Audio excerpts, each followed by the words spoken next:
Good morning, Teachers on Fire. Welcome back to another live conversation here in the virtual Teachers on Fire studio. I am excited for this one. Have been looking forward to it for a while. Today's Teacher on Fire is Ashley Aoki. Ashley is a settler and educator in School District 67 in BC with experience teaching grades 1 through 5. And she currently serves on the leadership team at the Network of Inquiry and Indigenous Education. Ashley is passionate about educating for quality and equity so all learners can thrive. You can follow Ashley on X at Miss Ashley Aoki. Ashley, thank you so much for coming on the show today. Are you ready to light it up? I am absolutely ready to light it up. Well, I've been following you, Ashley, for some time, and I have to say what a privilege, what a joy it is to finally connect in real time. So I can't wait to get into this. Why don't you start by telling us a little bit more about your wonderful school district and school? What does that look like? So I currently serve through school district number 67 in the Okanagan Valley, and I am a grade 5 teacher currently. The school that I work in is in Penticton, one of the largest elementary schools. And it's really unique because there are a high percentage of students who are English language learners. And so being in the Okanagan Valley, that is unique because there are lots of families who settle in our area but happen to attend my school. So that's a really cool conversation that I get to have with families, and also considerations that I get to make to ensure that I'm removing barriers for families and students. And I really enjoy working for 67 as well. This is the district that I went to school in. And so in my very first year, I actually served in the elementary school that I was taught in. So it was kind of fun going back to my elementary school, except I was allowed to be in the staff room. And I was like, oh my gosh, we weren't allowed to do this as a kid, but it's so fun to do it to be there as a teacher and love on the school. That is awesome to hear. So for those listeners who are coming to us from all over the world, literally all over the world, we're talking about Canada here. We're talking about British Columbia out on the West Coast. And when a lot of people think about BC, they think about Vancouver, right on the coast, big city. But of course, Ashley is coming to us from the interior, or that's a different region, right? I shouldn't use that word maybe. Okay, I'm on the right track. And Ashley, I think the neat thing that I took away from what you just described is we don't usually think of a lot of English language learners in the interior of BC. So that's an interesting, maybe an evolution, right, in those communities. I am thrilled to say that Jody Halbert is joining us here in this conversation live. So Judy, good morning to you and welcome. Thank you for joining.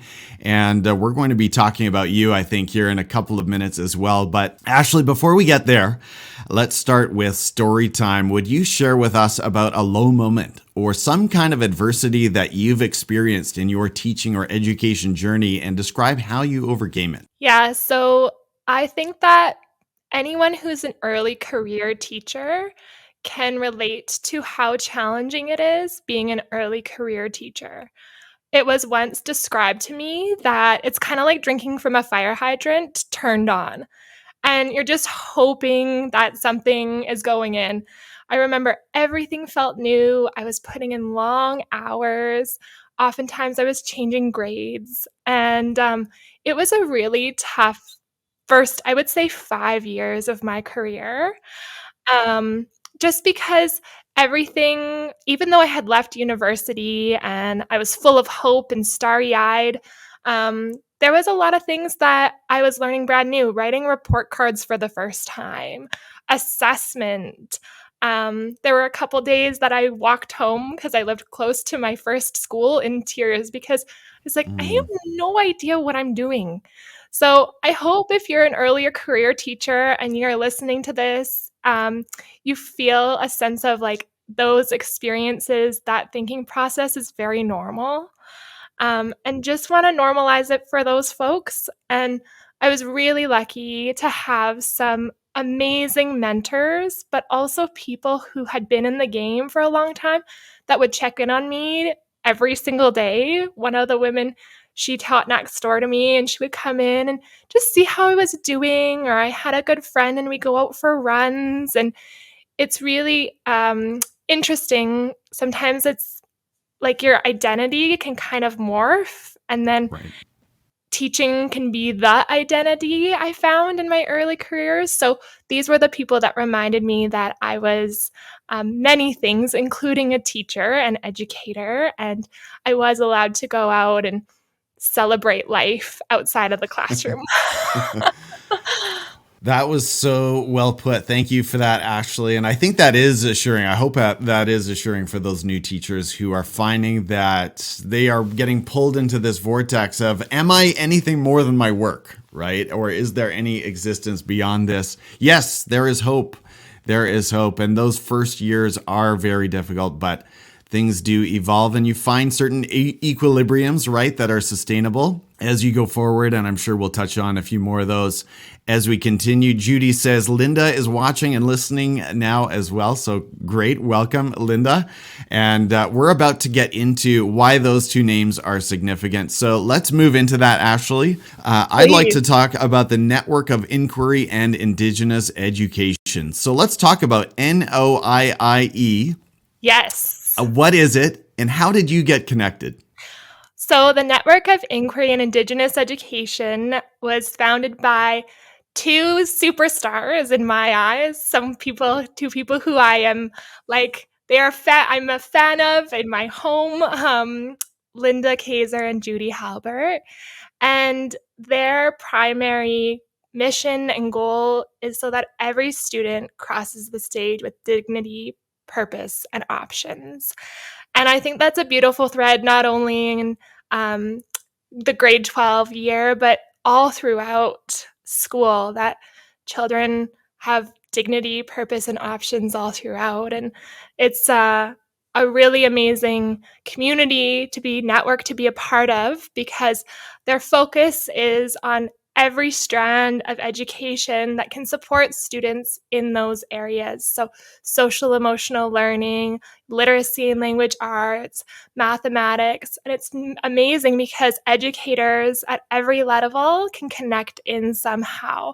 They really believe in that community mindset as well. Tapping on through like a scan, for example, through the spirals of inquiry, which I know we'll talk about later, receiving support from the community, whether that's the paraprofessionals, parents.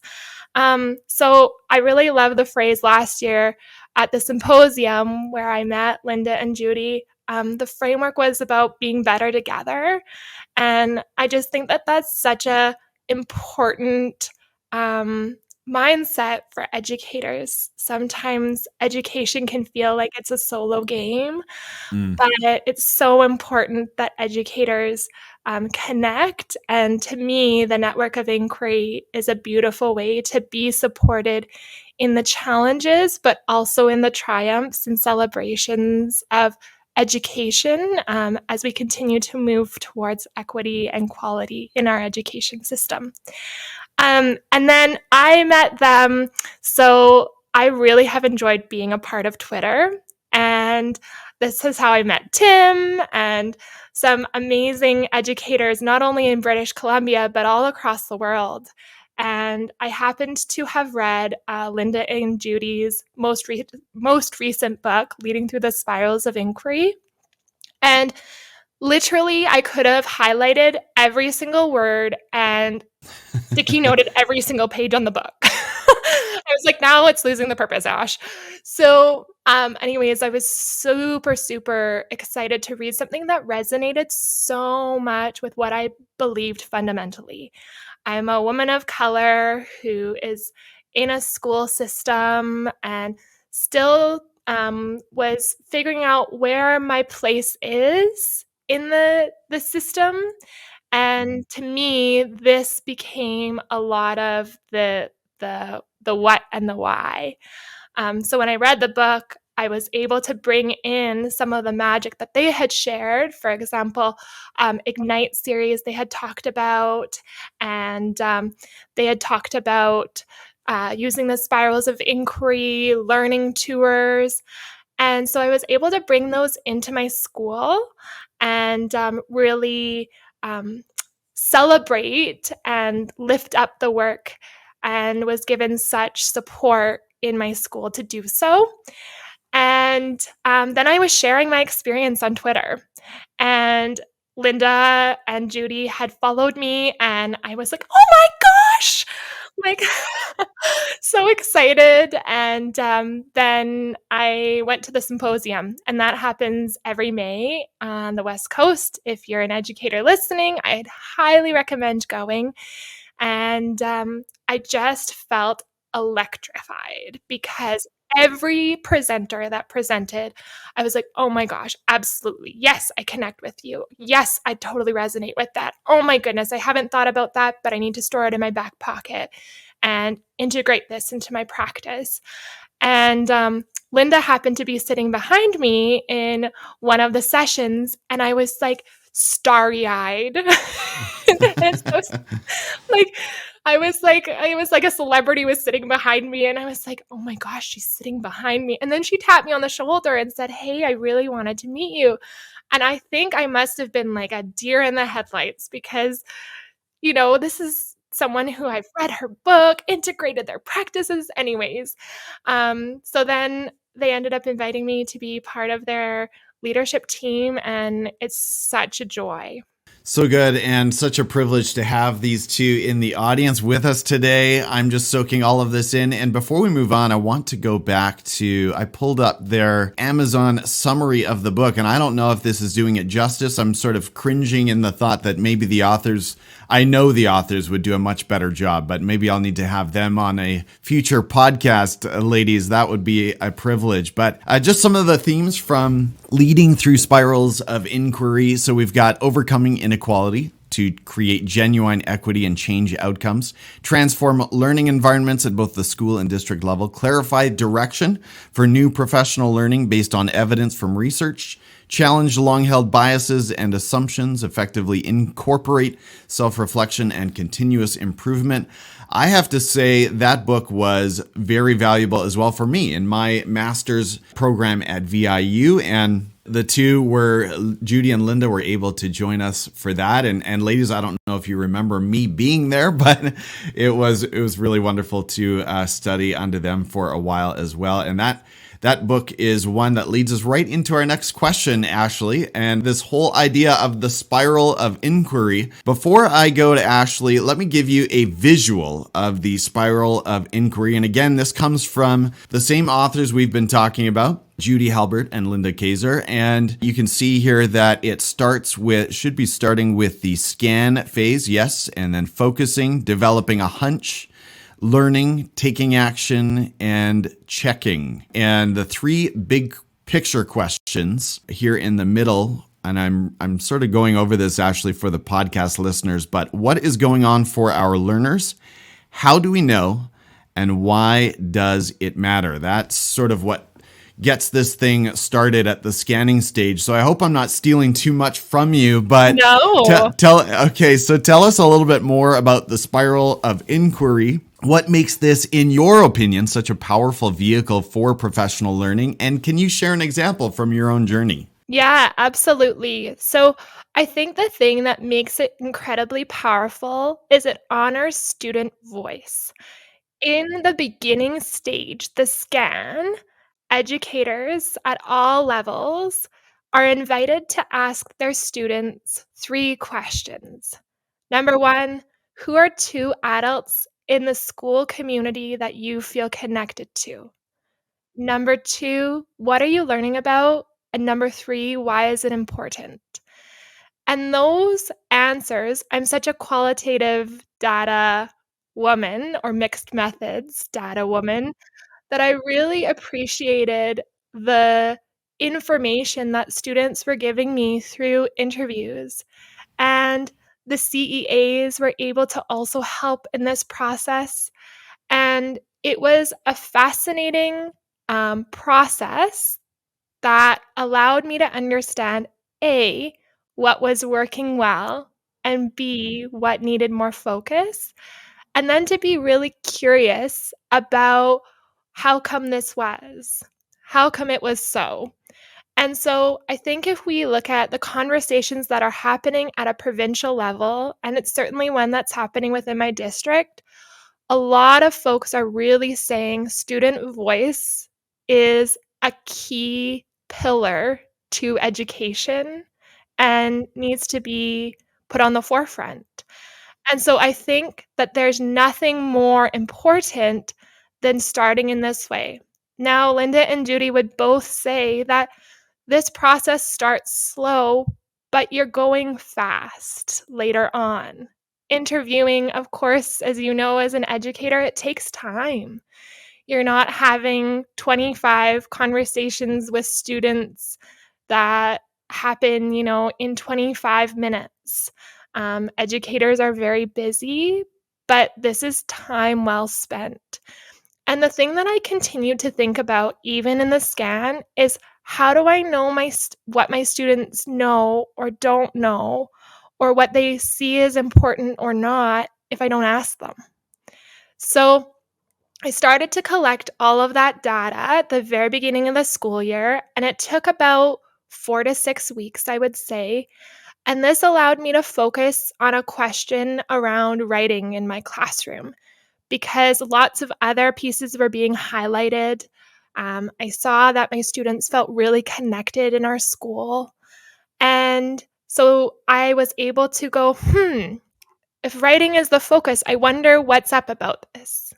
I need to get some more information. So that allowed me to see that my students had a particular story about themselves as writers, but also needed some more support developing these skill sets. Beyond something maybe more narrow, they needed things like supports around how to develop their ideas, add detail into their writing, some assessment practices that they could be involved in and participate in and have ownership of. And so that really allowed me to go from scanning to focus, developing that hunch of, I wonder how come this is happening? What other information might I need? To do some learning. And the thing that I love about the network of inquiry is that there's several educators all across British Columbia and all over the world who are using the spirals of inquiry. But they also are sharing case studies on the website. And so let's say you're an educator that's like, oh, well, I have a question or I have an inquiry that's around reading. Then likely someone else in the province has written a case study and might be able to support you through their writing and their experience with professional development or tools, strategies that they've tried. And so I was so lucky because one of the schools on the West Coast, Beech Grove Elementary, had shared some of the practices that they had used. And I was able to adopt those into my classroom and really see that they're working. So we're taking action right now, and I'm getting some feedback. Two of my students who really writing was something that was a stretch for. I heard them last week. They're like, I can't wait to write, or this is so exciting. Can we have longer? And that's how I know that what we're doing is working. I haven't gone through the final check stage yet, but that's something that's coming. The other thing that's super cool about the spiral is that it is exactly that, a spiral, which means that it goes forever and ever. You can go backwards, you can go forwards, you can spend more time in one certain area. Let's say you'd like to do a little bit more learning. You can go back, take action, and go, oh, maybe that didn't work super well, or maybe we need to switch something up, and you can go backwards or forwards. And then also you can change the inquiry as well and start the scan process again. So I think that this process is a framework that is valuable not only at the elementary level, but all throughout and at any level that you work in, whether you're at the district level, whether you are at, an administrative level in your school setting, a teacher, paraprofessional, like this is powerful learning. It is. And that's where I wanted to end this before we move on, is just that idea. I mean, you started with the idea of student voice, getting the student voice involved in this process. But the other piece of it, I think, that is really powerful is the teacher agency.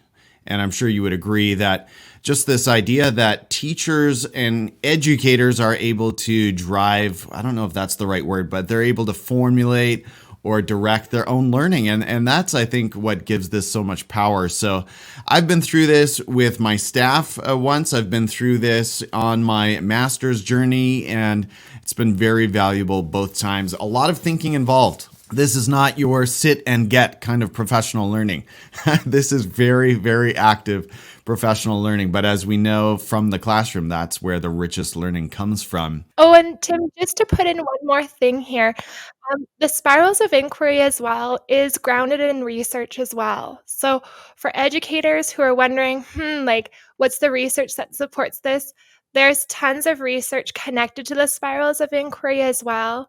And Judy and Linda are both professors at the University of British Columbia. And I learned from another teacher that there was a ton of collaboration around this process. So I think that powerful learning also is grounded in research. So I just also wanted to highlight that before we moved on. Absolutely. So for any building leader at any level or district leader, if you're thinking about what's our plan for 23-24 in terms of professional learning, think about the spiral of inquiry. Think about this as a possible vehicle to bring some really rich learning to your community.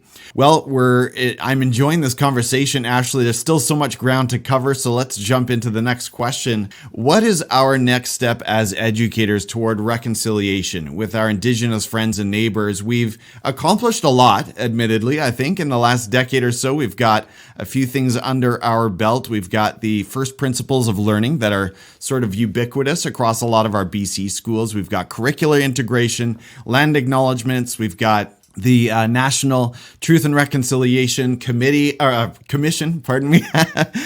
And of course, we have an official national holiday where we observe the work that has been done and some of the legacy that needs to be restored. So what do you think is our next step as we look forward in this area? I honestly believe the next step is decolonization. And so decolonization to me means looking at and doing almost an audit of all of the practices that have been and continue to be harmful to Indigenous peoples, to people of color. I really believe that this is the next step forward. And it's interesting because my fiance actually works for the local government. And recently they were also talking about policies and protocols that have been put in place and where they come from, what they stem from. Do they stem from an energy of control? Do they stem from an energy of love of people? I think if we look at decolonization as well in an elementary classroom, for example, it's really breaking down the barriers of where folks believe learning exists. And so I think a traditional classroom, the philosophy would be that learning exists within the four walls of the classroom. But I really believe a step, not the only step of decolonization, is realizing that learning exists in multiple places, including outside. And our Indigenous peoples, for time immemorial, have been showing the way in that area as well. Just this past week, my superintendent came and observed the learning that I do with my students on the land. And it was really amazing to be able to weave in Indigenous ways of knowing and being and the information that comes from the local territory. And elders and scientists collaborated to create this beautiful ethnobotany guide. And so it was amazing to be able to showcase that work, but also showcase my students' learning and really share that deep and rich learning happens here. And a lot of Indigenous peoples have been leading the way on that since, like I said, time immemorial. So I would say decolonization would be the next step. And that step, like many things, just as the First Peoples Principles of Learning tells us, is going to take a lot of patience and a lot of time. It's so interesting when this idea of decolonization merges with other good pedagogical research that comes from other places. I'm thinking of Dr. Peter Liljedahl. It's really interesting. If you read Building Thinking Classrooms, he talks about defronting the classroom and sort of reimagining the learning environment. He's not coming at it at all from any kind of first people's principles, at least that I recall after reading the book. But you just see sort of a merging of those ideas, right, of decentralizing the source of learning and information. As you look around education today, Ashley, what else is setting you on fire? Well, something that's very exciting, Tim, very exciting is that I, like you mentioned at the beginning, am part of the Network of Inquiry and Indigenous Education's leadership team. And one of the questions that Linda and Judy had posed to the leadership team is, how do we amplify the work of the network? And this is something that I will believe in until I retire and beyond that. And so I am a huge podcast listener, and that's how I receive a lot of information when I'm curling my hair or driving to work. And so I'm really excited because in January of 2024, I will be hosting the Spirals of Inquiry and Educational Podcast. Woohoo!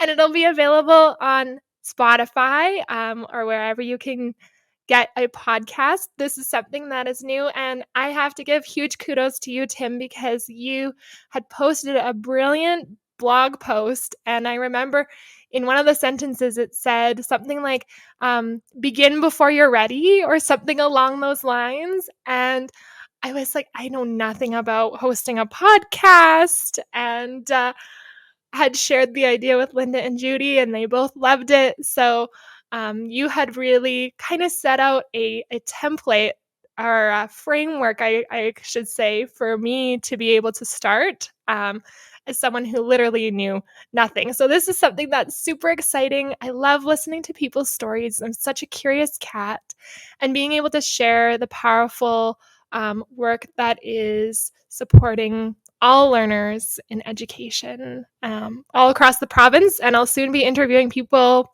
all over the world. So that's kind of cool. That is so cool. Ashley, I am so proud of you and excited for what's about to come. And hey, I am known in some quarters for my strong opinions, so feel no pressure or obligation at any point to follow some of those. I did publish a very prescriptive article at some point, so if you go in other directions, more power to you. But yes, I often recall a past guest that I've had here on Teachers on Fire, Adam Welcome, who said everyone should have a podcast. Mm-hmm. And I know that sounds really daunting and ridiculous to a lot of people. And obviously I would never should that on any teacher.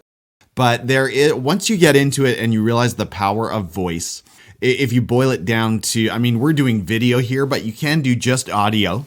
It can be, as I've done some podcasting in the past using just my phone and my voice memos app that can be published, and the quality is not too bad. So to any educator out there listening and thinking about and visioning about 2024, think about starting an education podcast. And Ashley, I'll be cheering you on, and I'm excited. I'm really excited. I think a podcast, as you well know, if you're a podcast listener, it's such a powerful medium.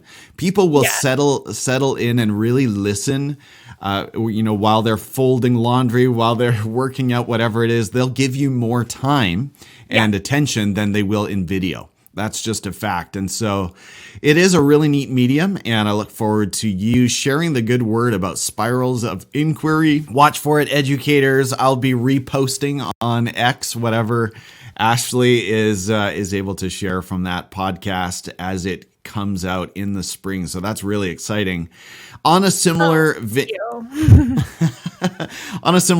Ashley, as you think about this school year, I mean, that's a massive step forward professionally. I would say there's your professional learning right there, all the conversations you'll be having. But is there anything else that in your practice, in your classroom, in your school, you've been thinking about lately, or you've kind of identified as an objective this year? Yeah, I mean, my My dream, probably since I was a little girl, is to land up in a position just like yours, Tim, in administration. And I think that professionally, I continue to look at administrators within my space, but also I continue to think about what leadership is and how I can serve my school in an informal leadership role. So there's a couple of things that I'm particularly interested in. We have a conversation happening at the district level right now around anti-racism. And that is something that is at the forefront, I think, not only for our district, but all across the province.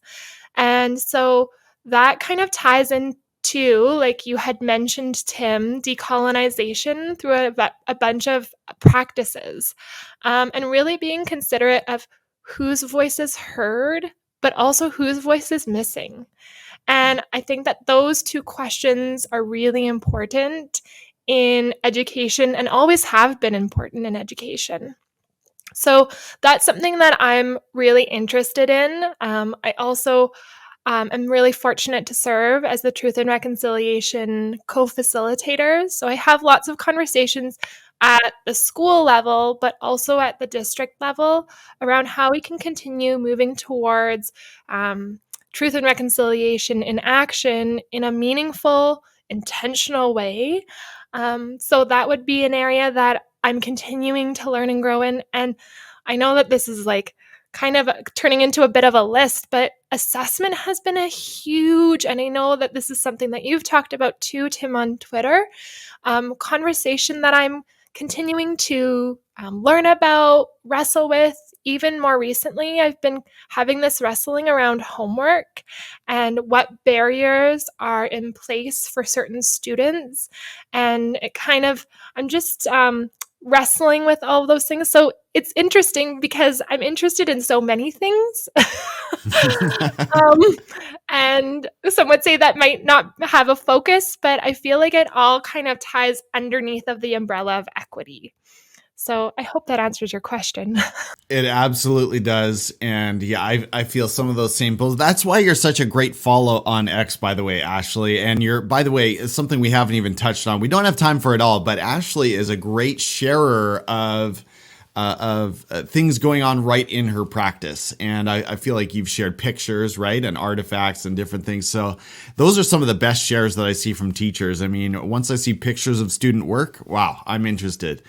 We're going to get into some lighter questions now, Ashley, as we start to wind down. But is there a phone app, a personal habit, or a productivity hack that contributes to your success and keeps your fire burning? Yes. So this year, was it this year? Anyways, I had asked my family for what's called an aura ring.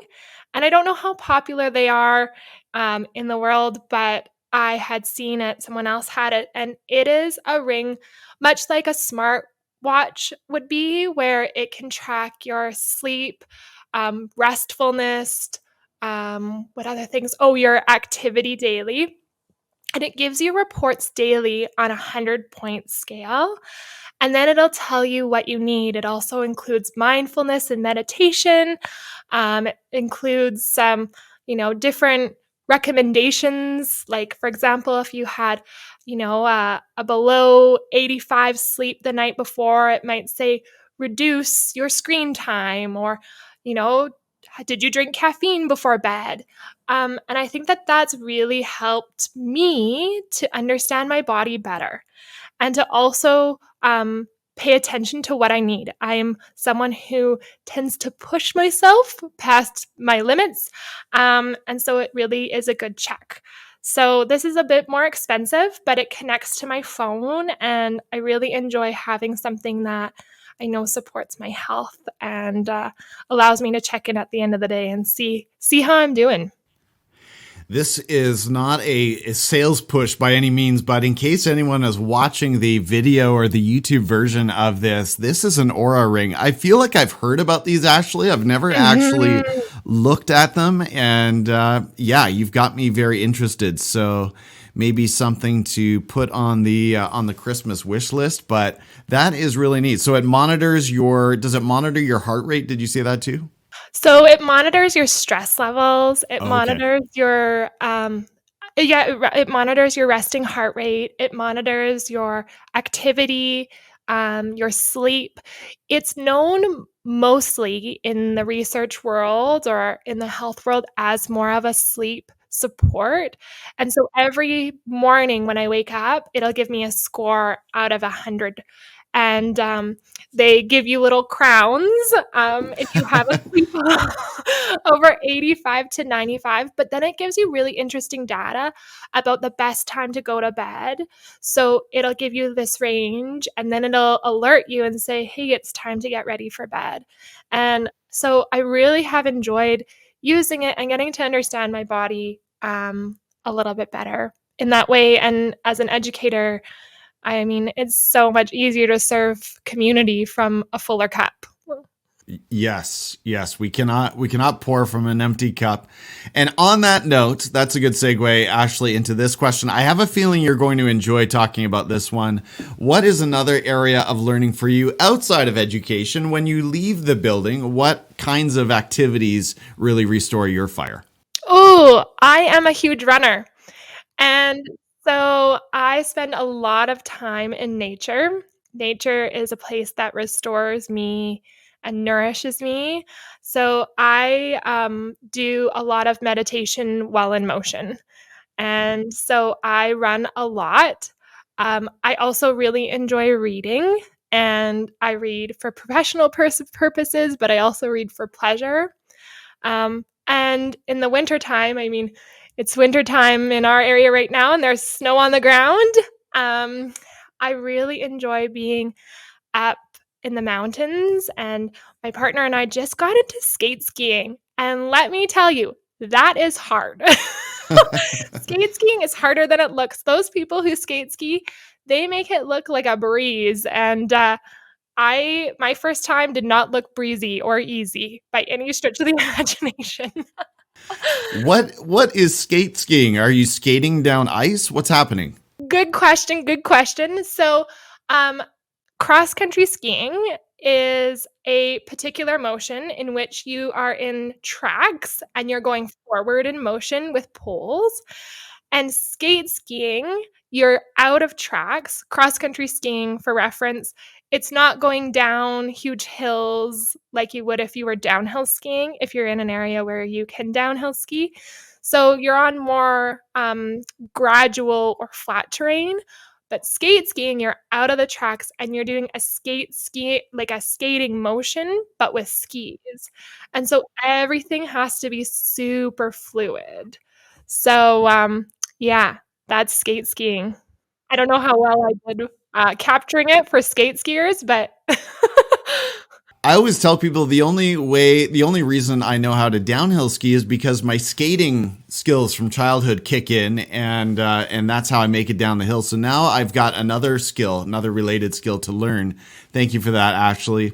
We you're are making our welcome. way to our lightning round. Are you feeling ready? Oh, I am feeling ready. Okay, let me take off that banner over your face there. Okay, we've got some questions, and I'll ask you to keep your answers brief and to one pick if you can. Okay. Starting at Education X, who do we need to follow on X right now? Trevor MacKenzie. All right. Point us to an ed tech tool that you currently love using in your classroom or professional practice. This one's a tricky one. I use MyBlueprint quite a bit, Okay. and that's been piloted in the district, but I also find it really supportive. That's a portfolio tool. Can we call it that? Yes, Yes. a portfolio tool. Recommend one book, one that you've been reading lately, or one of your all-time faves. Okay, aside from learning through spirals of inquiry, Right. recently I have been reading Feeling Seen by Dr. Jody Carrington, and Okay. Oh, I yeah. highly recommend that book. I know you're a podcast listener. You shared that with us. What is one near the top of your list these days? Okay, I have two. I'm breaking the rule. Sure. Um, The first one is an educational one, and it's Free Range Humans by Rod Allen and Jalmeda on Spotify. And the second one is We Can Do Hard Things with Glennon Doyle, Abby Wambach, and Amanda Doyle. Okay, well said. On the subject of podcasts and as a support to my work here, Ashley, who is one educator that you would recommend I interview on the Teachers on Fire podcast? I'm really not doing so good following these rules, Tim. So I have 3. Okay. Judy Halbert, Linda Kaser, Yes. and Trevor MacKenzie. All right. Well, those are all fair, and I think we have to put Judy and Linda together. That makes sense. They're a package deal, right? Yes, they're a package deal.